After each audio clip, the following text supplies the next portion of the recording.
निम्बाहेड़ा राजकीय जिला चिकित्सालय में पीएमओ डॉक्टर कमलेश बाबेल एवं निशुल्क दवा वितरण केंद्र पर उपस्थित हेल्पर द्वारा हॉस्पिटल में उपचार कराने आने वाले बुजुर्ग मरीजों से अभद्र भाषा का प्रयोग किया जा रहा है।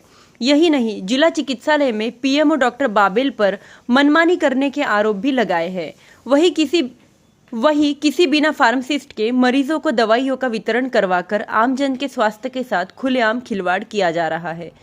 ऐसा ही एक मामला जिला चिकित्सालय से सामने आया है, जहां एक 65 वर्षीय बुजुर्ग का एक्सीडेंट हो गया था, जिसके बाद घायल बुजुर्ग दवाई लेने निशुल्क दवा वितरण केंद्र पर पहुंचा तो उसे दवा नहीं दी गई और यहां मौजूद हेल्परों द्वारा उनके साथ अभद्रता भी की गई। यही नहीं, बुजुर्ग को निजी मेडिकल स्टोर से दवाइयां लाने के लिए कहा गया, जिसकी शिकायत उन्होंने पीएमओ डॉक्टर कमलेश बाबेल से की तो बाबेल ने भी इन हेल्परों का बचाव करते हुए उन्हें भगा दिया और अपने घर के लिए रवाना हो गए। जिला चिकित्सालय में बिना फार्मासिस्ट कोर्स और अनुभव के हेल्परों से दवाइयों का वितरण करवाकर लोगों की जान के साथ खिलवाड़ करना आखिर कहां तक उचित है। यही नहीं, पीएमओ डॉक्टर कमलेश बाबेल द्वारा उनकी ड्यूटी अन्य कार्य में भी लगा दी जाती है। मरीज के चेकअप के बाद दवा वितरण केंद्रों पर अनट्रेन्ड और नौसिखिए हेल्परों से दवाइयों का वितरण करवाया जा रहा है, जबकि नियमानुसार दवाइयों का वितरण फार्मासिस्ट के अलावा कोई अन्य व्यक्ति नहीं कर सकता। ऐसे में सवाल यह उठता है कि पीएमओ बाबेल यह सब देखने और इसकी जानकारी होने के बावजूद भी लोगों के स्वास्थ्य और जान के साथ खिलवाड़ कर रहे हैं। स्टाफ के लोगों का तो यहाँ तक कहना है कि पीएमओ डॉक्टर बाबेल द्वारा हेल्परों को मरीजों पर एक्सपेरिमेंट करवा कर प्रशिक्षण दिलवा रहे हैं, जिसके पीछे जरूर किसी का निजी स्वार्थ या लालच हो सकता है। जब दवा वितरण केंद्रों पर लगे हेल्परों से जानकारी ली गई तो उन्होंने बताया कि हम स्टूडेंट्स हैं और हम यहाँ काम सीखने आ रहे हैं। जब उनसे पूछा गया कि क्या तुमने फार्मासिस्ट की डिग्री ली है तो उनका साफ कहना था कि हम तो यहाँ सिर्फ काम सीखने आ रहे हैं, हमने कोई फार्मासिस्ट की डिग्री नहीं ली है और हमें डॉक्टर बाबेल ने यहाँ लगा रखा है। इस मामले में जब पीएमओ बाबेल से बात की तो उन्होंने इस मामले से पल्ला झाड़ते हुए कहा कि हॉस्पिटल में कितने फार्मासिस्ट कार्यरत है यह मुझे खुद को भी नहीं पता, यह तो रिकॉर्ड देखना पड़ेगा और इसके लिए पूरी लिस्ट चेक करनी पड़ेगी। अब सवाल यह खड़ा होता है कि केवल 2 फार्मासिस्ट के कार्यरत होने पर वह रिकॉर्ड देखकर बताने की बात क्यों कहते रहे और पीएमओ होने के बावजूद उनके अधीन कितना स्टाफ कार्यरत है यह आखिर उनको पता क्यों नहीं है। क्या नाम आपका? बब्बू खान। कहाँ रहते हो आप? कच्ची बस्ती, इंडिकेट कॉलोनी। अच्छा, क्या समस्या है आपकी? मेरी समस्या, मेरा एक्सीडेंट हो गया था, मैं गोली लेने गया। अंदर के कर्मचारियों ने मेरे को धक्के देके भगाया, धुतकार के धक्के भगाया और अंदर बाबेल साहब के वहाँ शिकायत करिया, जिसके पास भी शिकायत करिया कोई नहीं कर सकता है। मैं बाबेल साहब के पास भी गया, बाबेल साहब ने भी मेरे को भगा दिया। अच्छा। और बाबेल साहब भी मेरे को अनसन बोलने लग गए थे। और एक्सीडेंट? मेरे मोटरसाइकिल वाला टक्कर मार गया था खड़े खड़े। अच्छा, मोटरसाइकिल वाला टक्कर मार गया था। हाँ। फिर आप हॉस्पिटल आए? हॉस्पिटल आए, उन्होंने मेरे को, डॉक्टर साहब ने बताया कि पर्ची बनवा, मैं तेरे ट्रीटमेंट पट्टी करवाता हूँ। मेरी पट्टी बनवाई और अंदर गया गोली लेने। वो छोटी छोरियाँ 3-4 औरतें, वो बदतमीजी से बात कर रही थी, अनफ्रेंड बोल रही थी, जा तेरे को जिसको करना शिकायत करना कर दे। अच्छा, फिर आपने बाबेल साहब को बोला? मैंने बाबेल साहब के पास गया, बाबेल साहब ने कहा कि जा। उन्होंने भी मेरे को भगा दिया। हाँ। फिर अब कहाँ जाओगे आप?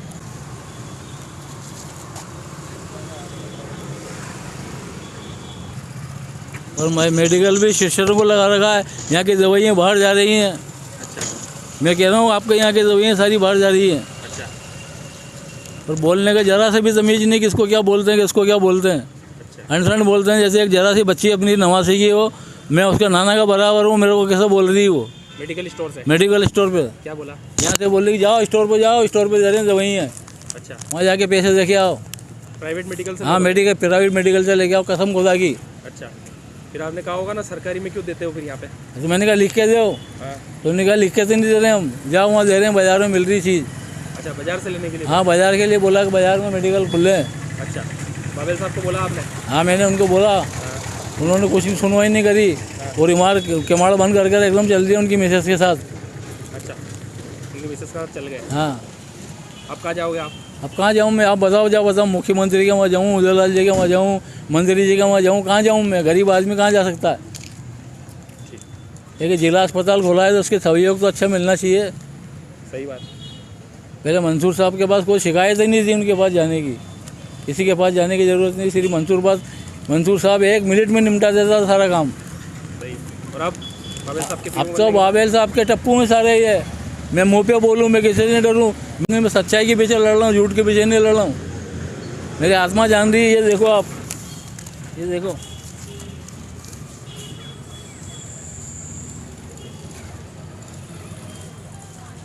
गाड़ी वालों को मार के भाग गया, अब किसको पकड़ूं, कहाँ जाऊँ? या सरकारी अस्पताल के अलावा और कहाँ जा सकता हूँ मैं? एक गरीब दुखियारा आदमी हूँ मैं, तगारी रोकने वाला हूँ।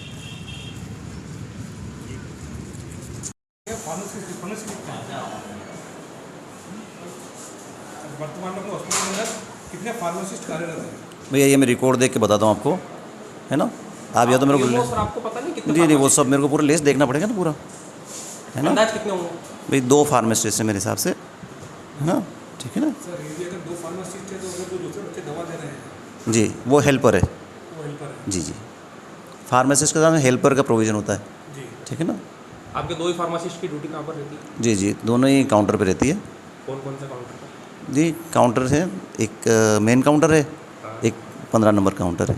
अच्छा, तो आपके जो नई वाली जो डीडीसी अभी खुली है जी जी उसके अंदर जो हेल्पर काम कर रहे हैं वहाँ पे कोई फार्मासिस्ट नहीं है, वहाँ के हमारे पास प्रूफ है। जी जी। तो वो ऐसे मतलब बिना फार्मासिस्ट के अगर कोई भी जैसे नहीं मतलब मरीजों नहीं, को वहाँ पे खिलवाड़ कर सकता है? नहीं, बिल्कुल नहीं। वहाँ विनोद जी हैं, वो काम देखते हैं। विनोद जी ठीक है तो ना? स्टोर में बैठे रहते हैं सर, हमारे पास नहीं proof है उस चीज़ का। नहीं नहीं, सब मीडिया कर्मी बिल्कुल बिल्कुल नहीं। विनोद जी बैठे रहते हैं वहाँ पे, और सरकार के हिसाब से जो सरकार ने जितना दे रखा है उसी से मैनेज कर रहे हैं हम लोग, ठीक है ना। अगर जैसे सर हेल्पर अगर जैसे सीधे तौर पे अगर पर्ची देख के दवाई दे सकते हैं जी तो डी फार्मा बी फार्मा करने की आवश्यकता क्या है? नहीं, आपके वो हिसाब सुपरविजन में, सुपरविजन फार्मासिस्ट के सुपर। मैं तो स्टूडेंट हूँ। आपका क्या नाम मैडम? सिमरन खान, अच्छा, कहाँ से आप? यही निम्बाड़ से। अच्छा, आपको कितना टाइम हुआ हॉस्पिटल में? मुझे तो अभी 1 महीना अब होएगा। अच्छा, कौन सा ईयर चल रहा है आपके? अभी तो 1 मंथ ही होएगा ना मुझे। मतलब अभी आपने नर्सिंग कर रहे हो? नर्सिंग तो कर ली, मेरी हो गई नर्सिंग। अच्छा, आप हॉस्पिटल में भी अभी आए? हाँ अभी तो आपको सैलरी बेस पे रखा है या कैसे रखा है? नहीं नहीं, मैं सीखने आ रही हूँ अभी। अच्छा, आप सीखने आ रहे हो? हाँ तो यहाँ जो भी पेशेंट आते हैं उनको मेडिसिन देते हो आप? जी देता है। तो आपने फार्मेसी वगैरह भी की है क्या? नहीं नहीं, फार्मेसी नहीं की है। अच्छा, किसने लगाया आपको यहाँ पर? यहाँ पे सर